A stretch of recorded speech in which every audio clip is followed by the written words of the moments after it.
Sir जो TB के मरीज़ आते हैं उनको इतनी सारी दवाई क्यों लिखी जाती है और 10 महीने क्यों दवा चलती है? Good question. Anti tubercular treatment में 4-5 दवाएं क्यों देते हैं, पहला सवाल है। और उन दवाओं का इतना लंबा कोर्स क्यों होता है कि 7 महीना, 10 महीना, कई बार 12 महीने तक उन दवाओं को मरीज निरंतर खाता रहता है और उसको बड़े सारे कई बार शिकायतें भी होती है, भूख चली गई, जॉन्डिस हो गई, दिखने में समस्या आ गई, पेशाब का रंग बदल गया दवाओं को खाने से। तो ऐसा क्यों हम लोग करते हैं और कौन कौन सी दवाएं देते हैं? तो समझिए, टीबी एक ऐसी बीमारी है जो बहुत सारे विकसित देशों में अब नहीं होती, पर अनफॉर्चुनेटली हमारे देश में अभी ट्यूबरकुलोसिस की बीमारी होती है। टीबी की बीमारी को डील करने के लिए, हमको डायग्नोज करने के लिए सबसे पहले माइकोबैक्टीरियम ट्यूबरकुलाई को आइसोलेट करना होता है, बॉडी में समझना होता है कि टीबी का इन्फेक्शन है कि नहीं है। उसको पता करने के लिए कई सारी जांचें होती हैं। अगर हम फेफड़े की टीबी सस्पेक्ट कर रहे होते हैं तो हम बलगम में टीबी का बैक्टीरिया देख लेते हैं, उस जांच को लिखते हैं स्पूटम फॉर एएफबी। अगर ईएसआर कर लेते हैं, वो बड़ा होता है, पीपीडी का टेस्ट कर लेते हैं तो उससे पता लग जाता है इंड्यूरेशन से कि ट्यूबरकुलोसिस है कि नहीं।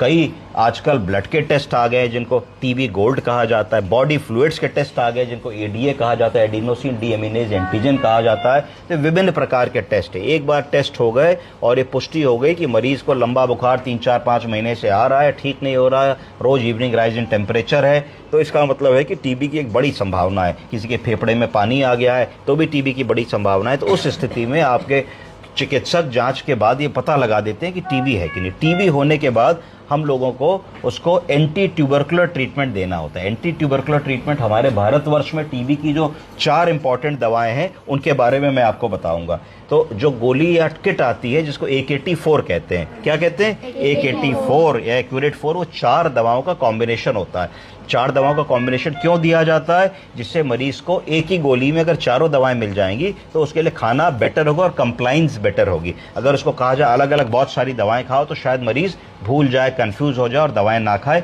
इसीलिए कॉम्बिनेशन ड्रग्स दी जाती है। तो सबसे पहले कौन सी दवा होती है टीबी की जो इंपॉर्टेंट है? रिफेम्पिसिन। कौन सी? रिफेम्पिसिन दवा होती है।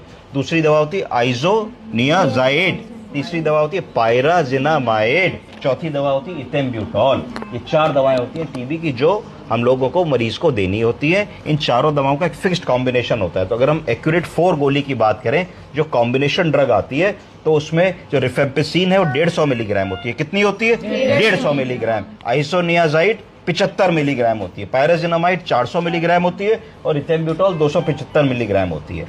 अब टीबी के इलाज को आसान बनाने के लिए हम लोगों ने ऐसा कर दिया कि अगर 35 किलो से कम वजन है तो यही खुराक देंगे, ठीक है। 35 किलो से कम वजन में हमने एक फिक्स्ड खुराक बना ली, वो देंगे। और अगर 35 से 45 किलो वजन है तो दूसरी खुराक देंगे, 45 से 55 किलो वजन है तो तीसरी खुराक देंगे, और अगर 55 किलो से ज़्यादा वजन है तो चौथी खुराक देंगे। तो इसका मतलब 35 से कम वालों की खुराक अलग हो गई, 35 से 45 वालों की अलग हो गई और 45 से 55 वालों की अलग हो गई। 55 या 60 के ऊपर वालों की फिक्स खुराक हो गई जो चलेगी। तो अब अगर हम एक एडल्ट डोज की बात करते हैं जहां वजन 55 किलो से ज़्यादा है, अगर हम एडल्ट्स को डील कर रहे हैं तो कोई एडल्ट जनरली ऐसा नहीं आएगा जिसका वजन 55 किलो से कम हो, जनरली सबका होगा। एक 5% 10% पॉपुलेशन को छोड़ दीजिए। तो उस स्थिति में जो रिफेम्पिसिन की डोज आएगी वो आएगी 600 मिलीग्राम। कितनी आएगी? 600 मिलीग्राम। तो इसका मतलब एक एक्यूरेट 4 की गोली में 150 मिलीग्राम है। कितना है? 150। हमें चाहिए 600। कितनी गोली खिलानी पड़ेगी? 4। ठीक, तो इसका मतलब है कि एक्यूरेट 4 की 4 गोली पड़ेंगी किसको? जिसका वजन 55 किलो से अधिक है। अब आइसोनियाजाइड की एक गोली में 75 मिलीग्राम होता है और इनको चाहिए 300 एडल्ट को, तो इसका मतलब 4 गोली इसकी भी पड़ेंगी।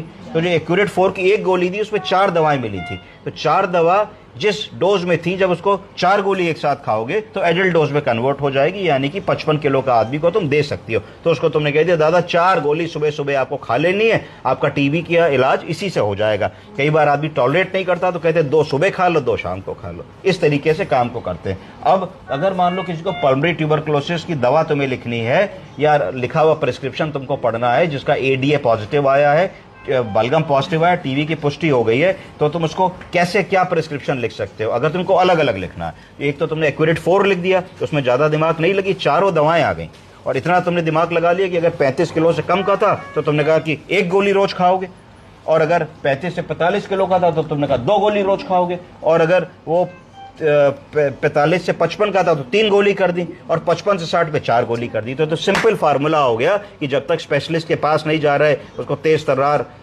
ओपिनियन नहीं मिल रही, तब तक आपने कम से कम उसका काम चला दिया। अब बारी आती है कि अगर हमको उसको अलग अलग दवाएं लिखनी है, कॉम्बिनेशन नहीं लिखना चाहते, तो हम कैसे लिखेंगे? तो उस स्थिति में हम लोग टैबलेट आर्सेनिक्स लिखेंगे 600/300। क्या लिखेंगे? आर्सेनिक्स 600/300, जिसमें 2 दवाएं होंगी। कौन सी? रिफेम्पिसिन 600 मिलीग्राम और आइसोनियाजाइड 300 मिलीग्राम दे देंगे। सुबह 8 बजे कह देंगे खा लो भैया, क्योंकि कई बार होता है कॉम्बिनेशन आदमी टॉलरेट नहीं करता, कहता है उल्टी हो रही है, मछली हो रही है, हम इतना दवा नहीं खा पाएंगे। फिर पायराजिनामाइड 1200 मिलीग्राम, उससे कह दोगे दोपहर के खाने के बाद खा लो। पायराजिनामाइड 1200 मिलीग्राम कब कहोगे कि भाई आप 12-1 बजे जब खाना खाते हो तब खा लो। इथेम्ब्यूटॉल 800 मिलीग्राम कह दोगे रात के खाने के बाद खा लो। साथ में मॉक्सीफ्लॉक्सासिन एक ड्रग हम लोग और ऐड करेंगे जो एंटीबायोटिक है, पर एंटी ट्यूबरकुलर एक्शन बहुत अच्छा है। 400 मिलीग्राम हमने कह दिया कि भाई ये एक रात में सोते समय इवनिंग में खा लेना।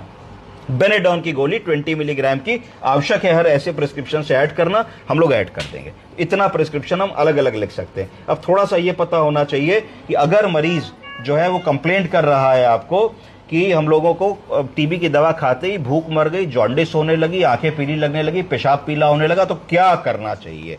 तो एक तो है कि हम एंटी ट्यूबरकुलर ड्रग कहते हुए पूरी दवा बंद कर दो, 5, 7, 10 दिन बाद फिर दवा को शुरू करेंगे। पर मेन जो कल्प्रिट ड्रग है वो है पायराजिनामाइड। क्या है? पायराजिनामाइड। तो उसको हमें हटा लेना है। इससे भूख हटती है, भूख कम हो जाती है, लिवर में इन्फ्लेमेशन आता है, और कई मरीज कंप्लेंट करते हैं कि जोड़ों में भी सूजन और जोड़ों का दर्द बताते हैं। इथेम्ब्यूटॉल का क्या साइड इफेक्ट होता है पता होना चाहिए हम लोगों को। इससे विजन की प्रॉब्लम होती है। अगर टीबी की दवा खाते ही आदमी कहते दिखने में अच्छा नहीं दिख रहा, धुंधला दिख रहा है, कलर ब्लाइंडनेस हो रही है ना, विजन में कमी आ गई है, तो इसका मतलब जरूर इथेम्ब्यूटॉल दवा ऐसी है जो उसको नुकसान कर रही है। तो हमको इथेम्ब्यूटॉल को रोकने की बात सोचनी चाहिए और अपने डॉक्टर को जाकर के इस बात को बताना चाहिए। कौन सी टीबी की ऐसी दवा है? जब भी टीबी का मरीज होगा तो उसका पेशाब ऑरेंज कलर का होने लगता है। कैथेटर में देखते हैं लाल रंग का ऑरेंज कलर का पेशाब होता है। कौन सी ऐसी दवा है जो पेशाब के कलर को चेंज करती है? कोई बता पाएगा?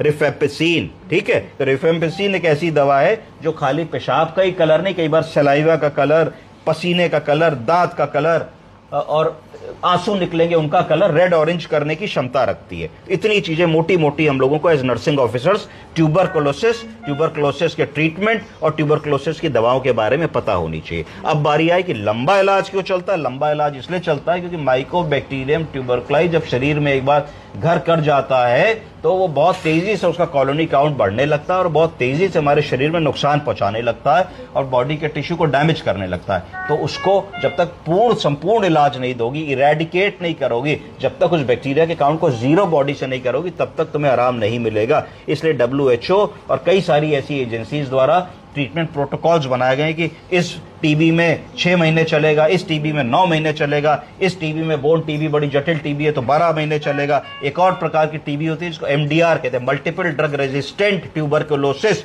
जो इन 4 दवाओं से ठीक नहीं होती, जिनमें 4 दवा काम नहीं करती हैं। उसके लिए और बहुत सारी दवाएं हैं जो हम देते हैं। मैं शॉर्ट में 1 मिनट में बता दूंगा कौन कौन सी दवा हैं, तो बोलिएगा। Rifabutin, levofloxacin, moxifloxacin, ethionamide, prothionamide, cycloserine, bedaquiline, clofazimine, लाइनोजोलिड,